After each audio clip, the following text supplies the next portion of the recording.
welcome to the Yanagida Podcast, Allyn. Welcome back. Oh yeah, it's been a while. Yeah, actually. welcome back. Almost 7 years. Actually, when this comes out, you'll probably make your 7 years since being a coach. The 19th, I think, of February. Yeah. With Carol. And even before that was 2016, yeah, when you started coming to work. I remember it was like May or something. Like May. It was after water polo season. That's why. Yeah. So like, what's the backstory of Allyn Kalaiwaa? Because they see the general manager now. They probably see your blue belt. And people probably curious, like, I mean, I'm curious still yet too. Like, when you first came, if I told you, like, oh yeah, you can do this, you can do jiu-jitsu, da da da. You can be waking up early, you can do all this stuff. It took me a while to be like a morning person. You know, people are like, oh, you wake up so early. But now it's like the norm. Right before, it was like, when I think we first started doing the morning classes, it was a little rough, not gonna lie. Going from like working at the bar and then that's right, in the morning time, and that was a little bit more rough. But yeah, so it's I don't know. If you told me when I first joined that I would be here doing this now, I don't know if I would have believed you. 8 years ago, huh? Yeah. That is still crazy thinking about it, because that means, yeah, we were like 22, 23. Yeah, and then we met at Kamehameha School. And I was like JoJo's age. Yeah, JoJo behind the scenes. Yeah, like, yeah, because Kamehameha School is 2015. I was 22, coaching. Yeah. You must have been 23. Yeah, because I come home from college and then I like did not have my stuff together, so I didn't go into teaching like right away, elementary school teaching. So I was working at the bar, and then I ended up coaching up at Kamehameha, and yeah. What's something random that people don't know that you've never said publicly? What's something that something randomly funny or weird about you? I don't know. Just weird in general. Anyway, I don't know. like for instance, people think it's weird that I like Goku or like Dragon Ball. I mean, not so much anymore. Initially, it's like, oh, you're like an anime nerd. I'm like, yeah, I'm a super nerd. I'm like, dude, I'll take it. I mean, I like anime too. Yeah. I like corgis. I think it's because they have like short legs, and I relate. So. Corgi's a little vicious. Yeah. There you go. That's how your grappling style is. You're coming in, and then once you grab a hold, you just jump on the back. Yeah, that's the style. Take the back. It's crazy.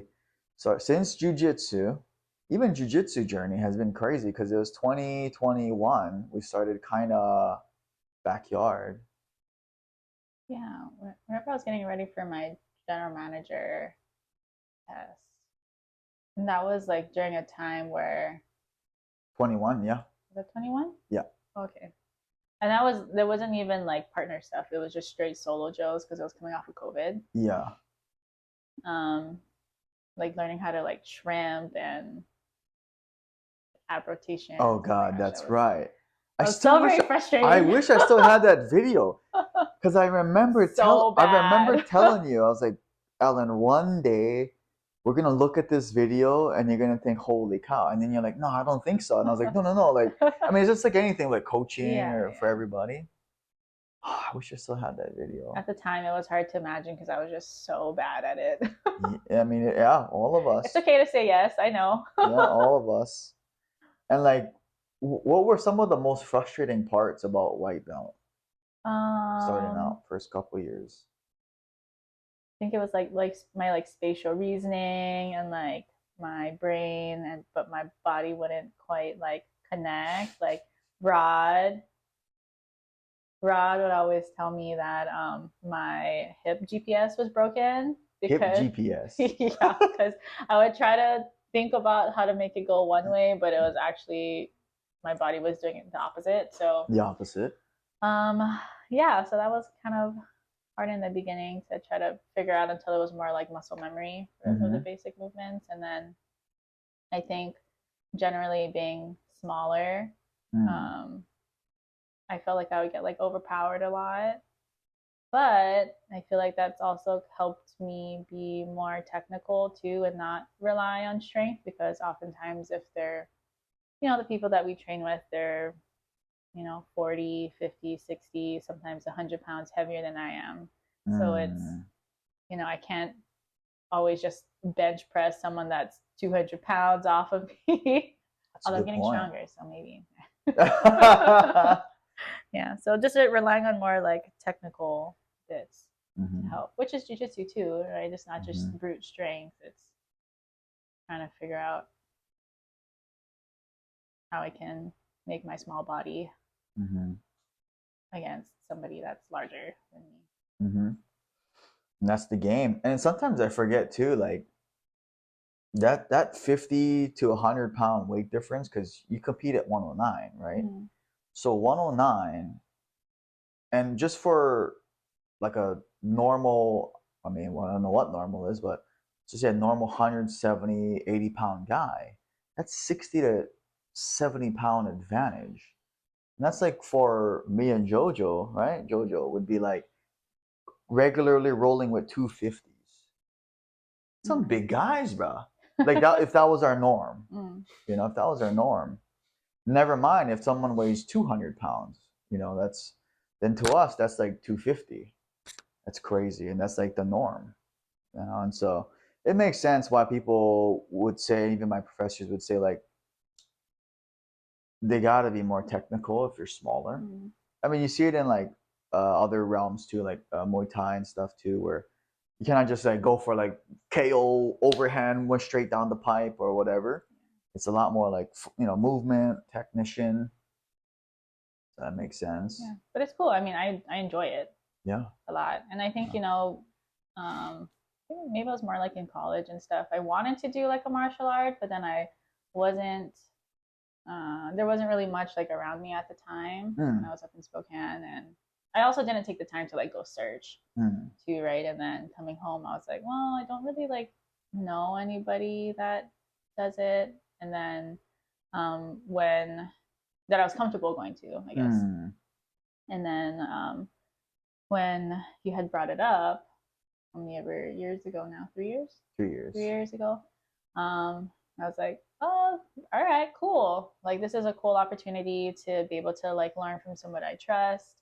And I know isn't gonna like berate me from making my hips go the wrong way, or right. not being able to shrimp right away. Or for me, I feel like I'm a pretty like slow learners in the sense that like there's some people that are super gifted. They can like, watch a video and then they can just like go do it. I'm like, what the heck? There are people like that. And I'm like, okay, I need to drill it like a lot. Muscle memory. For it to even be remotely possible for me to be able to execute. Or I need to be like walked through the steps, and then, adjust as I go. But that's just like for me. And yeah, it was a interesting journey to get here. Very grateful though. Yeah. Not necessarily what I thought I would be doing right now, but it's been like a cool opportunity for it to be like now one of my like main hobbies, and also something that I, hobby being something that I really enjoy. Plus it's also at my same like workplace, and that my, Muay Thai coach and Jiu-Jitsu coach is also my boss. So, and my friend. So, I feel like it's really a cool opportunity. Yeah, can beat me up. Thank you. Well, like the other day, no. bro. The other day, you just unloaded, bro. You just like freaking you're standing there, 1, 2, 1, 2, body kick, and I'm just like ooh, right? Yeah, but if you're actually defending, then then you're letting me get my muscle memory in. And then, so take us back to college then. So college. Oh gosh, yeah. What was college like? Was it like? It was cold. It was cold. And were you this positive kind of person you are now, or what were you like? I guess I was gonna say 10 years ago, but yeah, technically, it's been 10 years. Yeah. College has been I a graduated decade. College, yeah, about 10 years ago. Yeah. Oh my goodness. Well, who were you back then? I mean, I was the same height. Haven't grown for a while, but I was in Spokane, Washington, so at Whitworth University, and I swam collegiately up there. It's a D3 school, but I swam there for a couple years, and then I became like manager and then recruiter my senior year. And not gonna lie, it was kind of rough. I like wanted to be away from Hawaii, to experience something different. But I also think I had a hard time my first year. Being away from family, from it being cold, it's really like gloomy, especially during like the winter time. And thankfully, I had a couple people up there that I knew already, like Liana Sato. Oh, okay. Yeah, she and I went up to Whitworth together. And then Kellen Pacheco, he was my teammate in high school, and he was really good friends. Is that Taylor's brother? No. No relation? No. Okay. I don't know. They might be related. Oh. Yeah, but Kellen was my brother's classmate too, and then we were family friends. We swam on different club teams, but we would like hang out a lot and stuff too. He was actually one of the ones that inspired me to go up to Whitworth to swim. Whitworth. Because they had a good education program. They're D3. I wasn't like the best swimmer, but I was like, okay, well maybe I could compete a little bit, or at least attempt to at D3. And it was a smaller like private school, which is what I wanted, because I'm more of I like smaller class sizes versus there's some people that really enjoy the huge like 300 people in one classroom, in a lecture hall, like 30,000 people on campus. I'm like, I don't know, it's like too much anxiety. So I'm more like, okay, like 20 people in a class. Yeah. And, professors would like know my name or have conversations and stuff. So that was more my speed. And yeah, I had issues sort of in college, and meaning that when I was up there, I got like diagnosed with like depression and anxiety, and I would see like the school counselor, and I would go see a psychiatrist for like medication and stuff. And it took a while, I think, for it to find like a combination that like worked. And then stupid me, like being young, I'm like, ooh, okay, we found a combination that worked. I feel good. Let me just take myself off. That was a bad idea. Things were like spiraled down, and yeah, it was hard. But I mean, I'm not on medication anymore. Ever since like moving home, it's been a lot better. I think I just have more support. I have more like tools to like cope with different things. I have a different not saying that my friends there weren't supportive. I didn't really talk about it much. Versus here, I think I have an easier time, I think, like sharing things, or when I'm more anxious or have more of my episodes, and I think I'm able to like self-reflect a little bit sooner, and kind of like snap myself out of it, if that makes sense. Try to work myself back up to a more positive headspace. But it's taken a long time. 10 years really. It's taken to get to a point where like full disclosure, like last week, maybe 2 Saturdays ago, like I was feeling really kind of like a depressive episode that I hadn't felt in a really long time, where I just felt like really overwhelmed, and I didn't want to do anything. I didn't want to talk to anybody, even like my boyfriend and like our son. Like I didn't want to really spend time. I didn't want to think about the things that I needed to do and like wanted to do, and I just didn't want to do anything actually. And but then, because I had like recognized like that feeling, that like familiar feeling from a while ago, I was like, okay, why am I feeling this way? And then kind of just like reminding myself of, be present in the moment. What am I grateful for? What can I be grateful about like in this moment? What are things that positive things that have happened like that week, or the things that I can like look forward to? And that kind of helped me like come out of it a little bit faster than it has like in the past. Before it would just be like a downward spiral and just get worse, right? Versus nowadays it's more it's a little bit faster, like that self like realization, and then the small steps to help me personally kind of like get out of the like funk, if that makes sense. Yeah, so it was a lot of work though, a lot of work and a lot of self help, if that makes sense. Yeah, to deal with that. I know some people watching are going to be curious, like, what are some of the things that you felt really helped you? Going to therapy, and honestly, like, I know there's like this stigma around like therapy, whether it's like males or females and stuff, but honestly, I think therapy is good for anybody. Like, you don't have to have like a super serious like issue, or like a, you know, where people stereotypically would go to therapy for. I think therapy is just good to be able to have someone to help you have that conversation with yourself of like, why am I triggered? You know, why am I acting this particular way? What is my thought patterns?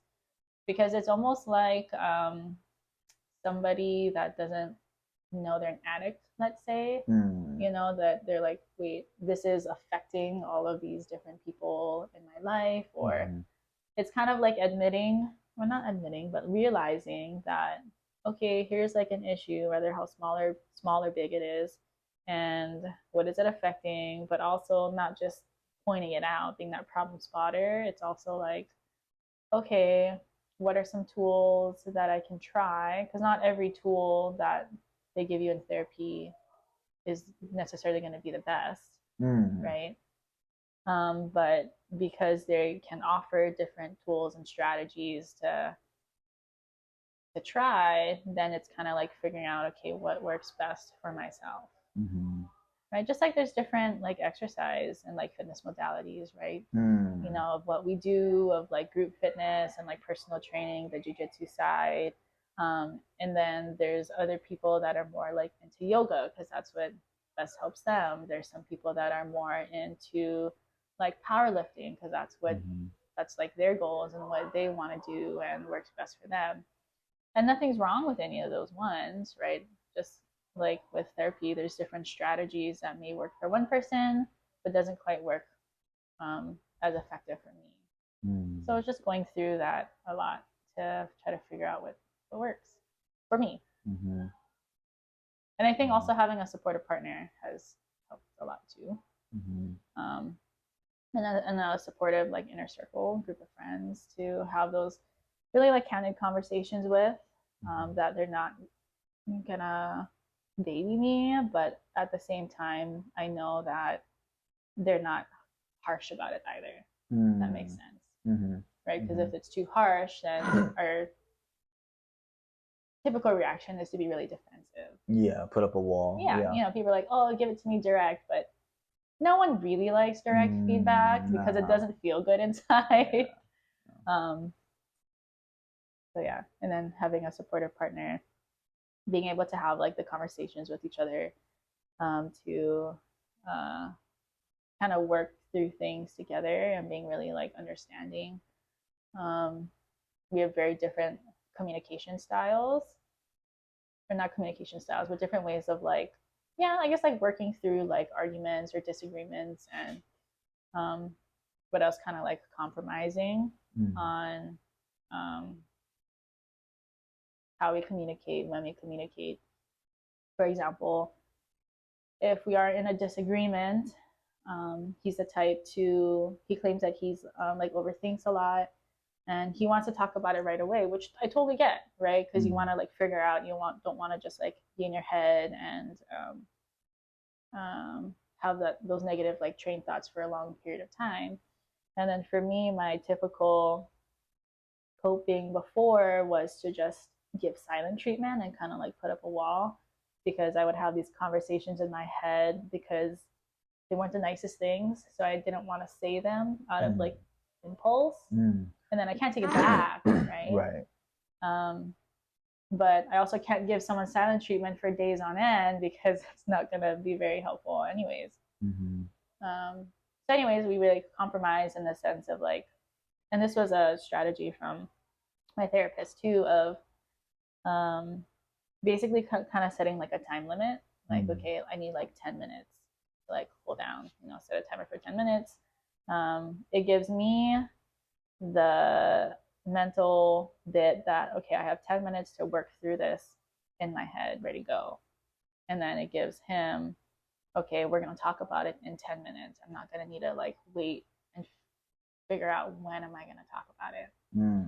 So it kind of, it's like a compromise, right? He does need to wait a little bit, but I also need to come up sooner and then talk about it. Yeah, but that was a strategy from therapy. Yeah. And that like realization, That's awesome. Yeah. Wow. So I mean, so therapy has been a big help. Yeah. And then what are maybe like because I know where we're going on we were also on a book rampage at one point. Oh my gosh, yeah. What are like 2-3 books that really made a impact to you? The green book with the white smudge. AKA it's Jocko's leadership strategies and tactics book. Yeah, we read that like lots of times during COVID. Yeah. And that was one of the first ones I think that we read. Of Jocko. Of Jocko's. Yeah. What do you most distinctly remember about that book? If someone's like, oh, what is that? Green smudge. Yeah. Well, the cover is green, and then I thought my book was dirty because it had this white smudge on it, and then I actually realized that it's Jocko's face. Yeah. But the book in general, like the way that it's structured, it's not necessarily like a first page to last page type book in order. It doesn't have to be in order.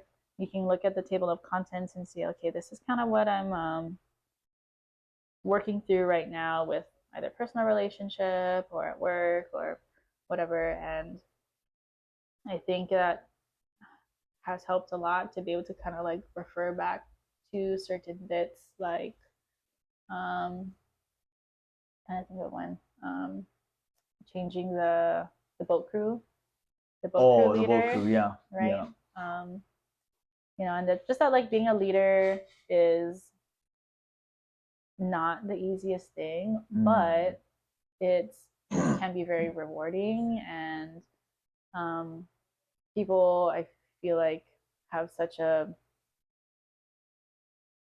mix up, I guess, between like manipulation and leadership. That was a good chapter. Yeah. Like to me, that one like really had stood out because when I think in the past about different like friendships or relationships or like bosses and stuff that I've had, that manipulation and like leadership, it's really similar because we're trying to encourage people to do things to get to a certain goal, right? And we're still influencing them. Manipulation is still influence, leadership is still influence. We're still trying to hit a particular goal. However, manipulation is more like you're encouraging them, or not encouraging, but kind of like making people do these things to this goal for a personal benefit, right? Where leadership is more, okay, yeah, we're encouraging people to have all these things done together, like as a team, or their own responsibilities for us to reach this goal, but it's not for the benefit of the leader, it's for the benefit of the group and the overall mission, right? And the people that we can help, right? But I feel like that gets really like intertwined. They're almost like synonyms with each other, and they're really not, but they get mixed up so often because all people really, or some people think about is, well, you're just telling people to do this to get to this goal, but it's really the intention, right? It's the intention for themselves, which is manipulation, or is the intention for the overall goal and mission, so that everybody can win, and that's more leadership. Right? That's true, because it could easily go down that route too. I mean, even like like selling and influencing, persuading people. If it's like, oh, Allyn, tomorrow pick me up from the airport, like like from my vacation. I don't go on vacation. Oh, I go vacation. I remember the last time you've ever gone on vacation, Justin. Yeah, it's like come pick me up, you know? It's like why? Well, just because. And we learn like that, Yeah. right? We learn like, oh, like the because I said so Mhm. is a fallacy. Because even as kids, we didn't like it when parents or adults would say, well, just do it because I said so. Yeah, it's like, well, why? Right. And then as adults, of course it would not make sense to be like, well, why should we do it? Well, because I said so. That's so like flawed in Yeah. terms of leadership, right? Yeah, It's like, absolutely. well, why are we doing it? And if there's not a legit reason, we gotta reflect and be like, you know what, like, okay, maybe it doesn't make sense. Okay, maybe we don't need to do this, right? Yep. I know the first thing that caught my eye on the Green Book was it was the Delta Charlie story. Oh, yes. I mean, obviously that's one of the first. beginning. That's Yeah, the second one, yeah, the second platoon. I mean, that was a really good stuff for people listening. It was along the lines of like the first leader that this Navy SEAL Jocko had. He was 18 or 19, young guy, and the first one was everything had to be his plan, his way. Yeah. You know, he thought he was hot shot, but he had no experience. And then eventually, you know, he got not kicked out, but his commanding officer kind of, you know, replaced him with this Delta Charlie. And then Jocko had mentioned that he was a smaller guy. He's like 5'7", 5'8", kind of like softer looking, but like you can tell there's something about him. It's like yeah, and then he had been to Vietnam, all these wars, all this stuff, and then he said the one thing that shifted for him is looking forward to working with you guys versus you know I'm in charge, you know, it's not, you know, whatever, and then he would let them figure out the plans on how to get through whatever route they needed to. There was one part about Delta Charlie like picking up trash too, right? Yeah, sweeping. Yeah. He was sweeping. Sweeping, thank you. And they were like, wait a minute. Why is this highly decorated military vet sweeping when this other guy who wasn't even like half his accolades and experience making us do it? So we'll just clean this, you know, whatever. And so that actually inspired him, he was saying, to actually want to clean the place so that he doesn't have to. And I said Delta Charlie didn't have to, yeah. And so that was a really cool yeah, like those stories were really cool. Yeah, that really impacted me. And then even the subordinate our ego, because some people don't like that word, you know, like oh, subordinate. Like, oh, what do you mean subordinate? That sounds like restricting. But you think about it, I don't, you know, I only know a little bit, but like actually I don't know at all. But like Stoicism or, you know, a little bit Buddhism and all different philosophies of religion, they'll talk about self-control, self-discipline, self-restraint, you know, holding off on the now for the future, stuff like that. And subordinating our pride or ego has merits. I mean, if we just go around like, oh, I'm just gonna be the way I am, when we go network or meet people, we actually would not build relationships with people. No, because it'd be very off-putting. Yeah, they're like, who the fuck is this guy? This freaking Justin and freaking, you know, Allyn. Yeah, like, freak these guys. Let's not talk to them. Yeah. Versus, I'm not saying be a, you know, the book's saying also not be a brown noser, but just be like respectful. Just be kind and respectful, right? And give them their flowers, and you know, like, oh man, you know, much respect, da da da. And it actually there's lots of examples of that I've seen you do too, in terms of like when something is heated up or, you know, there's friction over like egos, like I'll sense you'll like, you know, pull it back and then compliment, and then now they're like, oh no, Allyn, it's actually, you know, you're the one that's doing so much out there. And I'm like, oh, okay. But that's how it is when we fight pride with pride or fire with fire. It's like jiu-jitsu. Yeah. It just doesn't end well. Versus like this guy's all fired up and then we're water. They're like, wait a minute. And then that's reflecting diminish too. Yeah, it was just like it's more time consuming and more like energy if you fight fire with fire all the time. Yeah, it's exhausting. Because you don't get anywhere. All you get is upset because they're upset at you and you're upset at them, and but then you don't get anywhere. No. Right? Versus, having the more respectful conversations with a person, then you're more easily able to be efficient together because you can now work together, right? There's that mutual respect.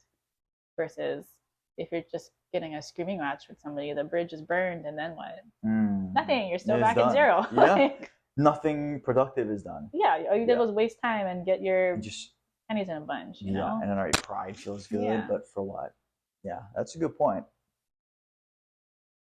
So besides that part, then what is one or two more things you remember, just very distinctly about that book? We wrap that book up with there's that you're like, oh what man, is the this one actual one called? But basically, it's about the thread of why. Thread of why. Right, which which connects to the leadership and manipulation one too. Yeah. And I think I briefly touched upon it as well, of if we don't know why something is important, and why is it important to us, why is it important to the overall mission, and that it makes sense to us. If that thread of why doesn't make sense, then that's where the because I said so comes in, which isn't good leadership. Right. But if people just do it because I'm the coach. Yeah. Right. I don't like that. Yeah. If it's the thread of why is understood, made very clear, and it makes sense to them, and it's in the benefit of the overall mission, then it's people are more bought into it because they understand, right? Because maybe there were some misconceptions or misunderstandings in the initial explanation where it didn't really make sense of why we were going to do it.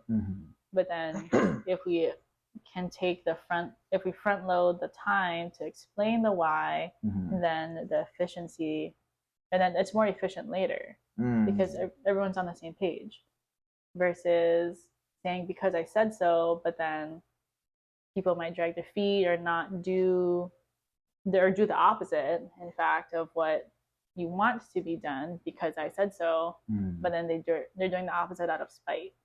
And then the things don't get done anyways, even though it was a good the why is good, but if it's not actually explained and all you say is because I said so, then it doesn't get completed, right? And then we can't help people. We don't add value to anybody. That's true. That's true. That's really true. That's another one. Yeah. That's one. That this one.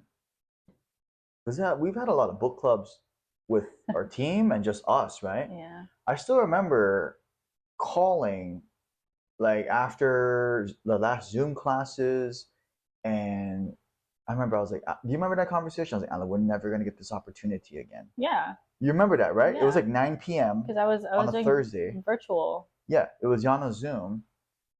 And I remember distinctly because I was staring at the door when I was telling you this. I remember the door had the green book in my hand, and we were going through a book a week at one point. Yeah. It was the boom with let's read a book a week. Because I was like, we're never going to have this downtime ever again. Not ever again, but who knows? Hopefully not. Yeah. And a productive downtime. Where we can, feed our brain and, improve whatever. And you being open to it too, not being like, well, why should I read? And, why do you want me to read this book? Because it's, that's also legit too. So, But it was a thread of why. The thread of why. Yeah. I was like, I don't even know what I said. And I think it was a book that I felt was gonna help myself, my internal dialogue, and also, once we were out of lockdown from COVID and stuff, of okay, how can we implement it moving forward? And I feel just reading the different books, it has just made my lens, how I see the world, just a little bit differently, where it's not as close. I mean, I thought I was fairly open-minded before, but then when I look back, I really wasn't compared to now. Yeah. And I think because you were super fired up about these books, as well. Like you were super sold on the books, Yeah. which made me super sold on the books. And then actually seeing you like implement the things that were in the books, I think made me sold even more. You know, and then I, because I hold you in high regard and in high respect, that if there's something that you're suggesting and that you're super stoked about, I'd be like, all right, I want it, let's go. So all right, let's go read this. Yeah. And then we ended up meeting him. Yeah, that was really cool. And that was a crazy story. So we never shared this on publicly, but I was hella nervous. I know. Okay? That was so, the most nervous I've ever seen you. I mean, because we went to the his training muster. Great event, workout at, was it 4:45, all that stuff. And then we started our day. And one of the big takeaways I remember was, you're not sending people here to be like, you take extreme ownership. It's like extreme ownership, self-discipline, silent type of leadership. And I remember, I think it was after the first night, there was that like dinner kind of thing. And I remember seeing Jamie. I saw Jamie first, his COO, his number 2. I was like, I wonder if Jocko's there. Yep, sure enough, bolo head, freaking like on carnivore face style, like you know what I mean? Like I was just like, there he is. All right, more like 30 feet away because we were on stage and I went to go talk to him, and then that's when I was a purple belt, right? And we're talking about, I want to fight. And he just looked at me intently. I kind of remember, I just remember his like dead stare, and I was like, holy hell, like nothing else mattered. I mean, even Jamie was like, hey boss, you gotta run over there. And he's like, give me a minute. And I was like, oh shit. And I remember you were next to me. What do you remember? I just remember thinking that is the most nervous I've ever seen you in my life. I was really nervous. I didn't even know what to say. I was like, oh my God, like. But it was really cool that, even though it was a short conversation, but the conversation that was had, he wasn't like, oh, why are you going to do this? What makes you think that you can do this? You're just a purple belt. He was very encouraging and said, yeah, go do it. Yeah. And sometimes you just need that person to believe in you and not like berate you, and just know that, okay, you may not be where you want to be yet, but you can still put in the work to get to where you want to be, right? And just having that courage to step out and even just speak it to somebody, and to somebody that you like look up to, right? Because he very well could have been like, that's a stupid idea, like, why do you want to do that? And then that dream is kind of like dead. You know what I mean? Because it's coming from somebody that like you really respect. But it was cool that he didn't. Even though it was the exact opposite. And he did it in a way that was very like encouraging. And he wasn't like, sorry, Joji, you might need to put little like the quacks and stuff in here, but he wasn't like, oh well, don't be a pussy and just go like do it. Like, yeah, he didn't say. And like, people to me, expect that from, is so dumb. People expect that from some military, Navy SEALs, went to war. He's a super intimidating dude. He's a super like, he's literally seen shit, like in war, multiple. I mean, just everybody knows Jocko Willink. Yeah, like to me, that type of like leadership of just being like, oh, suck it up, don't be a pussy, like just go. Whether it's just go do it or no, you don't have what it takes to do it. Like, that's not a true leader. No. You want to bring your people up, and you want to encourage them to chase after it and put in the work to do it. And then to be someone supporting them, next to them, that can get them to where they want to go. Right? Like as a coach and as a lead, wouldn't you want your people to go up with you and see them grow and achieve all that they want to do, versus like, no, I'm just going to push you down. Yeah. Like, I can't. This makes me so angry sometimes. Yep. And good reason to be. Yeah, I'm super grateful because even after that, I kept in touch with him.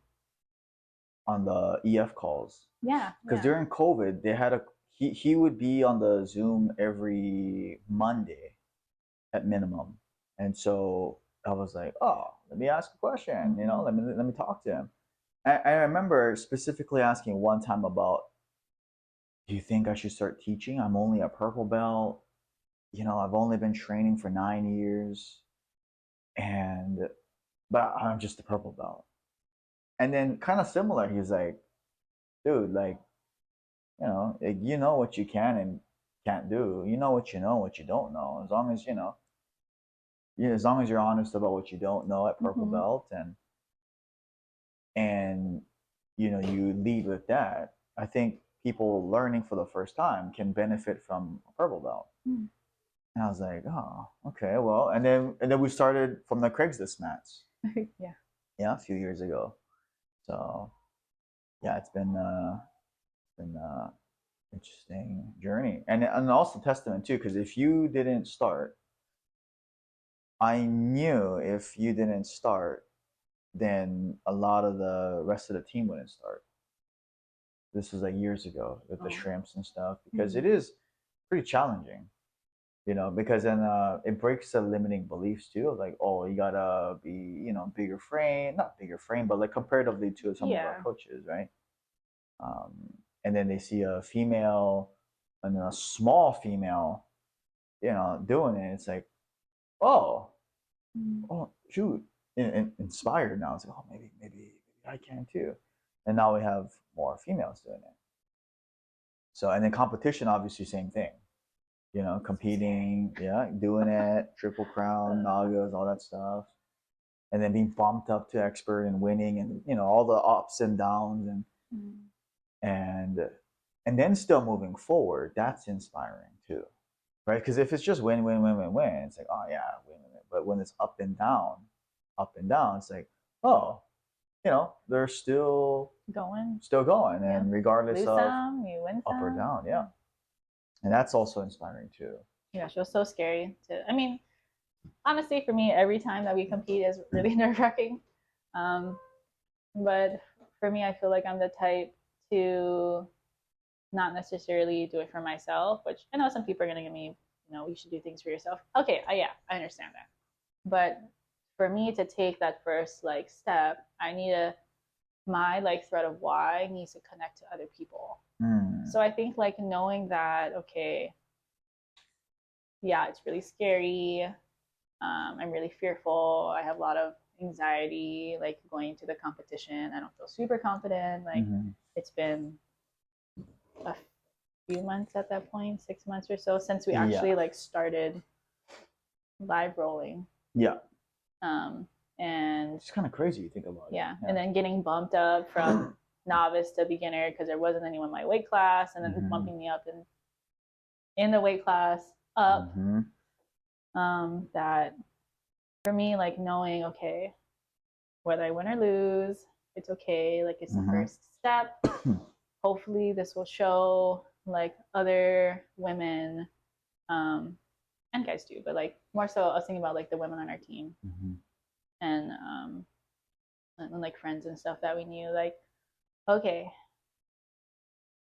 really scary, but regardless if I win or lose, I did it, and I'm overcoming this fear at, how old was I at the time? 29, starting Jiu-Jitsu at 29. But knowing that it was gonna be for other people, it was gonna benefit other people down the road. It wasn't an immediate gratification of yeah, I'm gonna go smash these chicks and I'm gonna freaking win it all. It's whew, all right, well, let me just my best, and give myself grace, but also, do what I can as well. And hopefully this will inspire people down the road. Not immediate gratification, although I did win one, which I was really happy about, not gonna lie. But thinking about it moving forward down the road, the delayed gratification of now being able to watch your women's team grow, which has been so cool. Guys, I love you, but it's been so cool to see different women kind of come together, and I mean, we train with each other, we train with the guys too, but just having that support system of women and watching their like confidence grow in themselves, not just in the sport, but like in themselves too, has been really cool.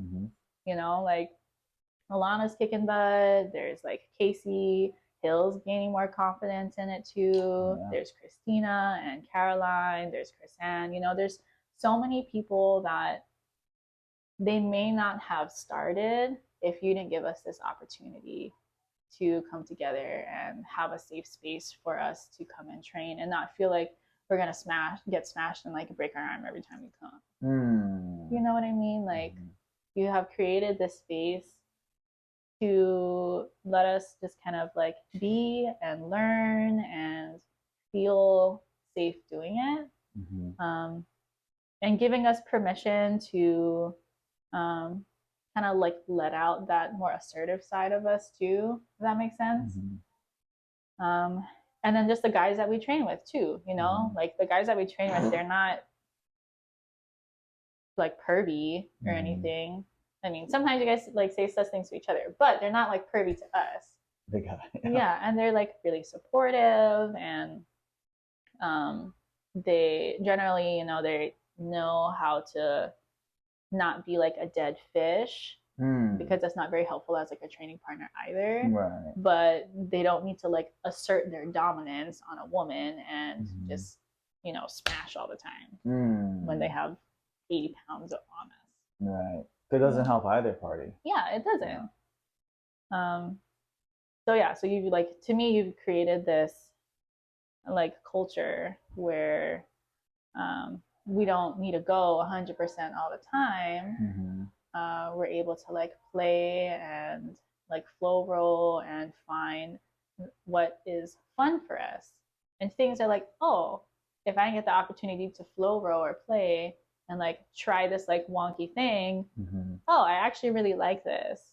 And maybe this is gonna be my new jam. You know, but if it's just survival mode all the time, I mean, some people like that, but personally, I don't like that type of environment where I just feel like I have to be like on edge all the time. I want to have fun, and I do have fun. And I think majority don't like being in survival mode, unless it's like, you know, for competition or something. Yeah, I mean, there's a time and place to be. Most of the time, I think people, because it's almost like working out. It's more important to work out consistently, regularly for 10, 20, 30 years than we go ham for 2 years. We're getting in crazy shape, but then now you got to get surgery. You blasted your back out, your knees are dust. Yeah, the longevity. And now you don't work out anymore. Yeah. So jiu-jitsu, same thing. But I'd rather have people enjoy training. Even my Muay Thai coach would say this, like, more important to enjoy. Yeah. And I was like, huh. And these are guys that fought like 100 plus times. And, you know, it makes sense, because if you at least enjoy it, at least, you know, most of the time. And I get flack for this. They're like, no, you don't understand, Justin. You're being a fucking pansy. And I'm like, bruh, like, it's not just my words. But honestly, we all have different worldviews, and that's okay. Yeah. It's okay to disagree. But this is just how we do it. Yeah. You know, and honestly, I think give us some time, it'll show results too.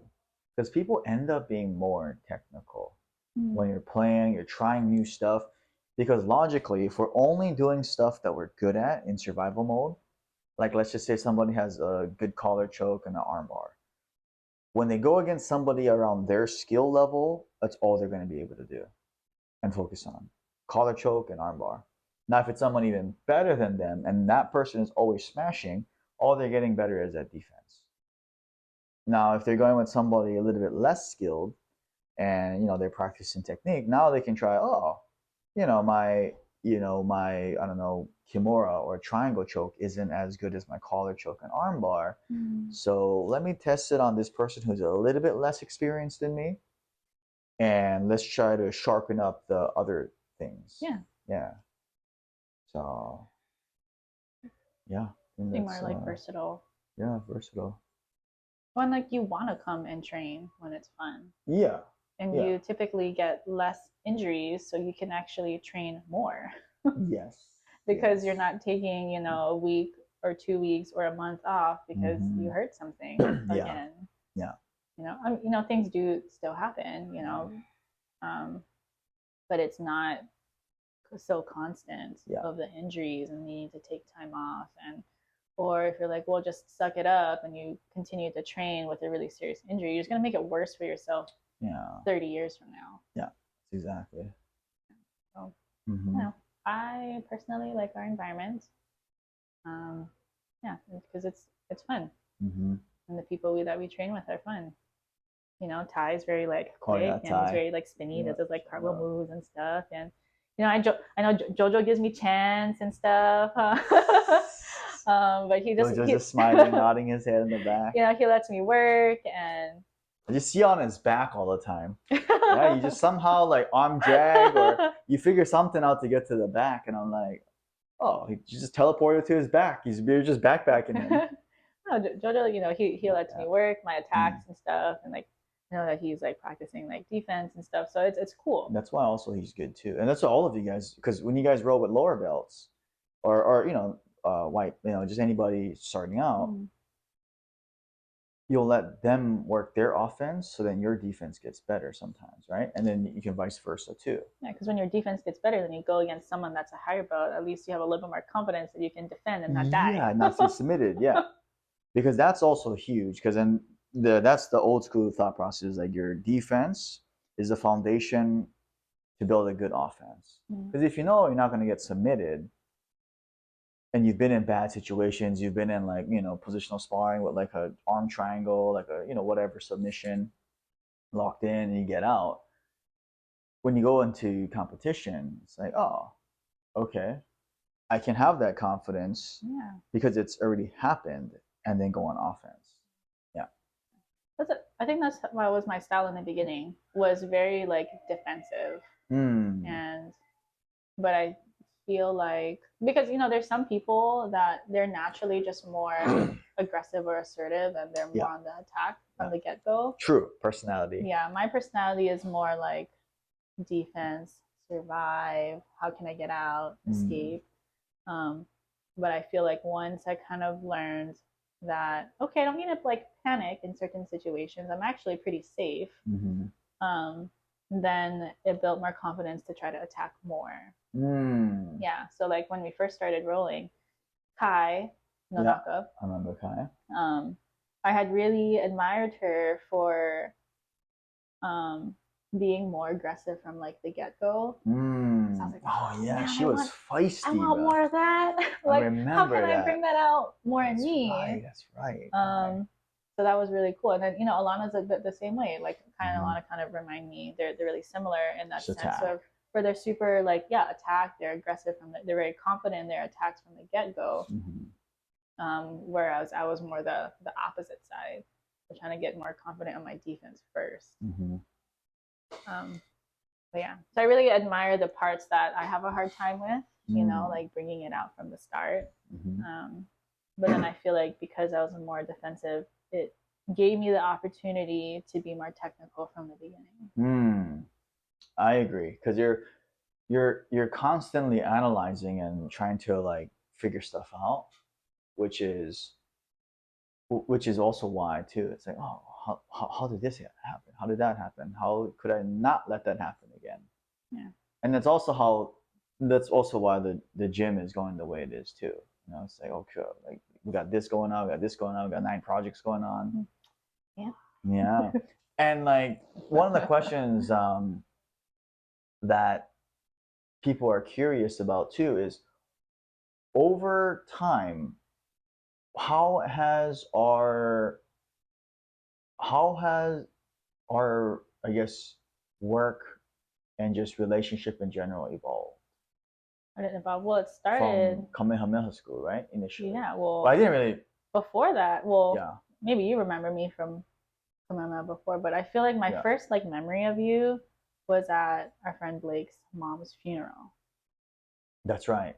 So my very first memory that I have of you, you know, you're, I think you're talking story with like Jenna and Tiff folks. Oh yeah. After the service, and then, you know, Jenna and Tiff, I'm like, best friends, and they called you Freddie at the time. I was like, oh, all right, cool, hi. And then I see you at the Kamehameha. And I was like, wait a minute. Then you're the strength and conditioning coach up there. And then I was coaching swimming and water polo at the time. I think it was water polo season at that point, or in the transition too. But yeah, that was like one of my first memories of you, was at the funeral, and then Kamehameha coaching. And you know, like, it sounds like hokey or whatever, but I'm a super big believer in like fate, and that things, like, no matter how sad they are, they happen for a particular reason. We may not understand at the exact moment, and it doesn't feel good always in that moment, you know, but the things that happen to us help bring us closer to the people that we are going to be part of our lives in a positive way down the road. You know, like, if I had come, because we actually didn't talk a lot during the funeral, because I think you had to leave. I did. Yeah, and if I had come like 5 or 10 minutes later, you know, we may not have had that conversation, you know, or if I had to like dip right after the service or couldn't stay for the service, then, you know, that we may not have had that conversation there. And then maybe I wouldn't have felt as comfortable to talk to you at that Kamehameha in the weight room, you know, so yeah. And then you also, like, being able to take, not feedback, but like, when you're first opening up the gym, there were no morning classes. There were only afternoon classes, and I was teaching, or I was coaching at the time. And I said, well, you know, if you had morning classes, then I would be able to go before work. And then the morning classes came to be, and I was like, awesome. 5:45s, yeah. Like, great, I can work out now. Yeah. I worked out. I came with like Tiff. And then Era would come with us too. That's right. That's when there was like Tim and Carol and Steph at one point too. And yeah, it was just, okay, morning classes. I can do this now. I can go work out. I can go teach, and then I can go coach after school, and then I can go home. So thank you for, you know, taking that essentially and giving me an opportunity to be a part of like the family from the get-go.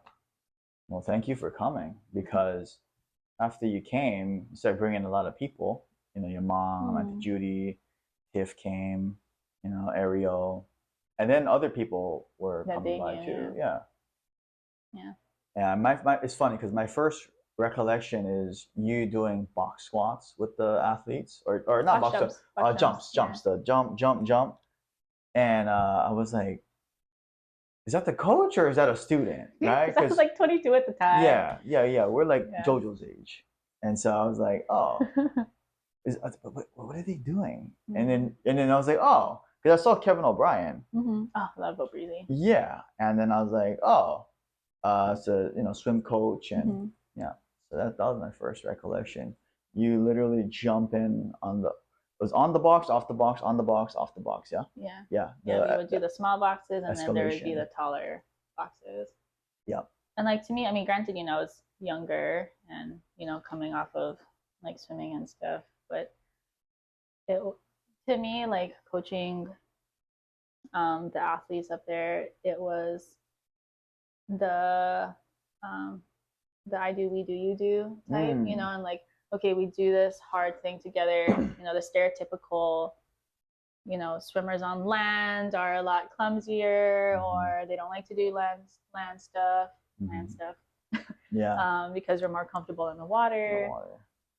But just kind of emphasizing that the land training is also important too. So here, let's just do it together. And I feel like that made it more fun too, for me as a coach, and then with athletes too, like, oh, I can beat coach. Right, because they would want to do it with you. Yeah. Then that was like all like Coolio folks, yeah? That was that first wave. I remember Quinn, Coolio, and there's like Leah. And then they all came Rianne's because of you here. Yeah. Oh yeah, Rianne folks too. Yeah, because I coached Rianne when she was a freshman. They were the freshmen. Yeah, that's right. Holy. Yeah, I think Leah was a junior, and then there was like Spencer and Taylor were seniors. That was like my first year coaching. That's right. For swimming anyways. Wow. Good times. Oh, it's been Swimming. fun. Yeah. You know, I wish I read the books that we have been reading with like Jocko and like all the leadership books. Yeah. And I wish I had known about them and was encouraged to read them sooner. Because I look back, not to say that I was like a terrible coach, but I definitely think that I could have been better. You know, everything's 2020. Hindsight is 2020, right? And I feel like the lens that I have now and the, you know, experiences that I've had, I would have led them a different way. You know, and hopefully would help them to shape their like leadership too. Thankfully, they already had really great leadership skills on their own. But I feel like I could have helped them more with the knowledge that I have now. You know, so sometimes it's not regret. It's just like, I wish I could have made like a bigger impact when I was a high school coach. You know, to the athletes that I had the opportunity to like lead. Yeah. And that's why that's good too. That drive, it's driving. Right now, it's driving you to want to like keep learning and stuff like that. Absolutely. So it's like we can do it now, and then that's a good point. And like one of the last things is people are curious because you've been here the longest besides Carol too. But you're the most involved, so people are curious. What is it like being on a freaking mission together? Because people are like, guys, freaking nuts, bro. Like they want to hear it from you. We complement each other well. That's true. We're kind of opposite. Yeah. Which I think is why we work well together. ADD. Yeah.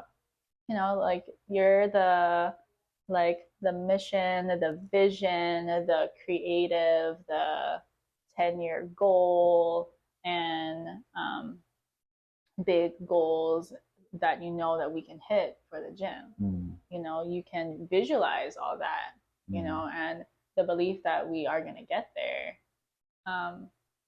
Where, not to say that I'm small thinking, it's just I have a harder time, I think, going that far out and the confidence to like dream big. So I feel like my skill set is more the detail side of it.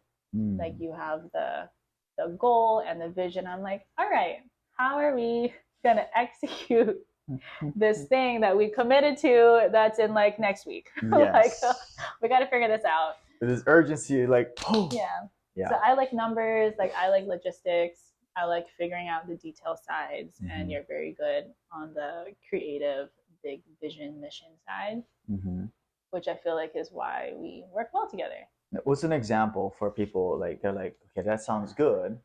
You guys are opposites. What's an example that they're like, oh, this one right off the top?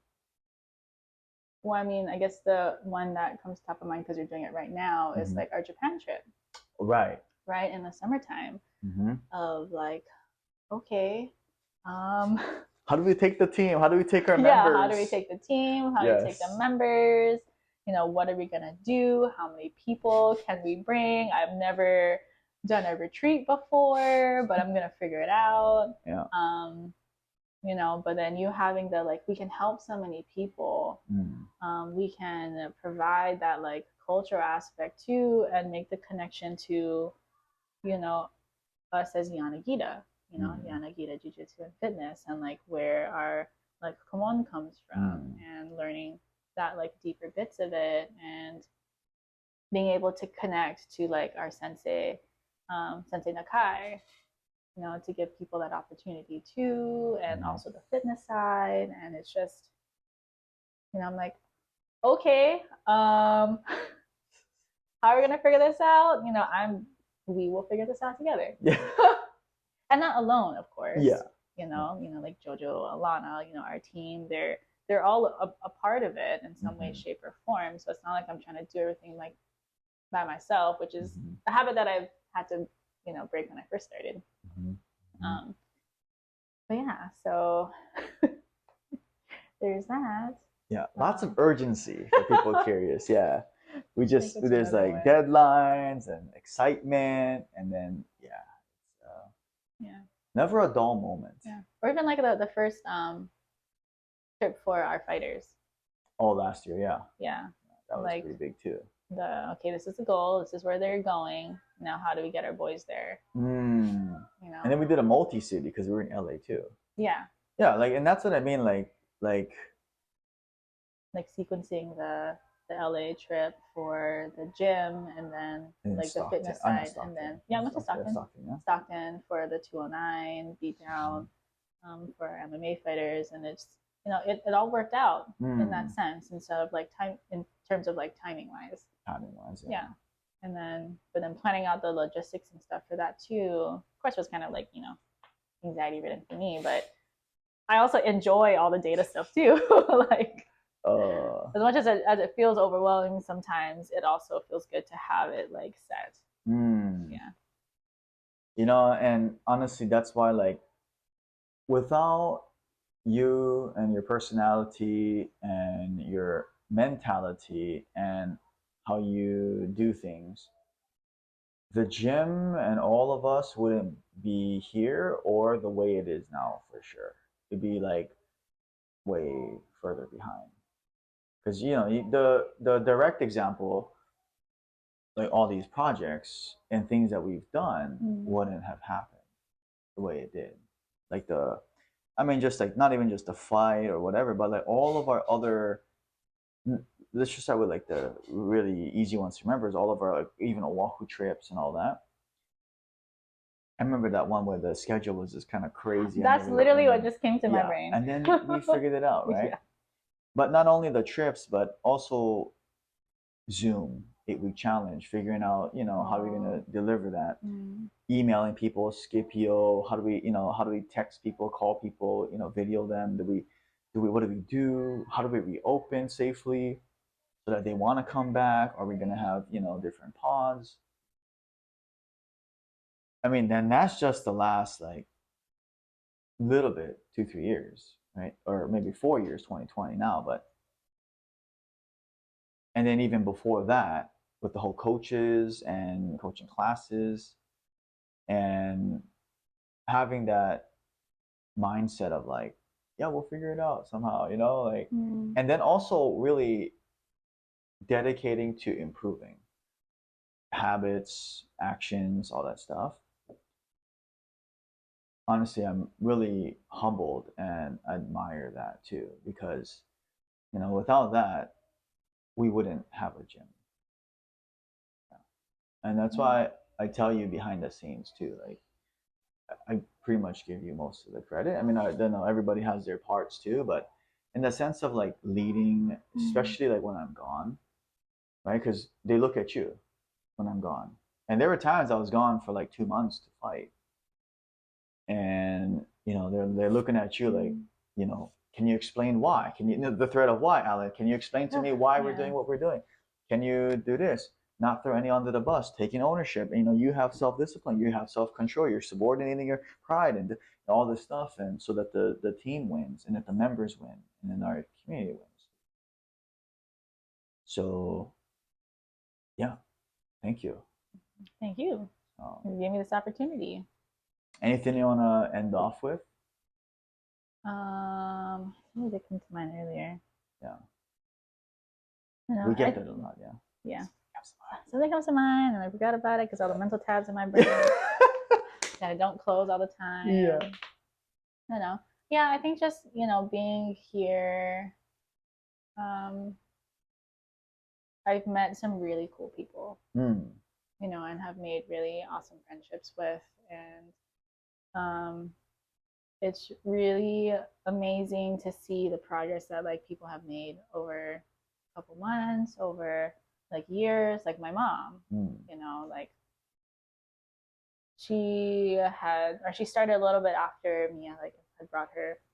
Yeah, 8 years working out. And she's with you. She's come ever since, and to see her, her confidence grow, and her, I guess, her waist shrink, and for her to just feel and be stronger has been really amazing to like witness and to like be a part of, because to me, that's like what we're about. You know, we're everyday people, and we are getting healthier and stronger, and not just like for ourselves, but for like our family too.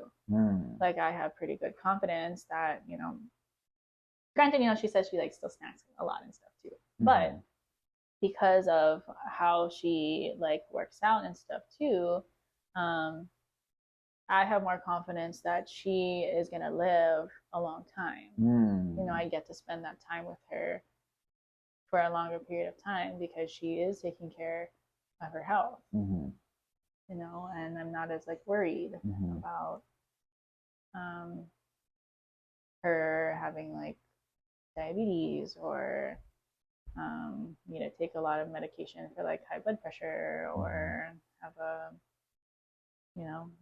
heart attack or something. Nothing like this. But because of what we do here and what you've created and what our team has like helped sustain, is that it gives me that opportunity to like spend that time with her here. And then because we can spend time together here, that also gives me an opportunity to spend time with her outside of the gym for many more years to come. Which is like generational health, right? And her setting that example for me too, and her being like an inspiration to others around her that that around her same age or whatnot, that and her reminding them too, like that wasn't like this all the time. It took a lot of time, it took a lot of effort, but it's still possible. Yeah, there it is. Yeah, I'm just very grateful. Generational health. Yeah, grateful. Yeah, like when we hear stories about like, or some of our like members tell us things that we kind of like take for granted, and like some of our clients told us that she can like tie her own shoes now. Like things that are like, oh, well, it's so easy for me to tie my shoe, but for some people, it's been a long time since they've been able to tie their own shoe. And like that's a win. It's like a confidence win, and then it also means that they're getting healthier too. And so those things, like even though I'm no longer like an elementary school teacher, where it was amazing to see like kids that like light bulb comes on and then like they get it and they feel confident and they're walking around with that smile. I get to see that now in like fitness and then in like wellness and in jujitsu. I get to see all that now, a different side of teaching. Instead of teaching, English and math and science, like I get to teach people about like fitness and wellness, nutrition. And you just passed the nutrition cert. So stressful, but yes, I did. Yeah. So I appreciate like the opportunity to like feel more passionate about something and to feel like I have a purpose of being here. Yeah. Well, that's the podcast, guys. Where can people find you? Here. Here. Find me here. It's not public yet, your Instagram. Gym. No. Okay. Yeah. So if you know her, then follow her. If you don't know her, don't follow her.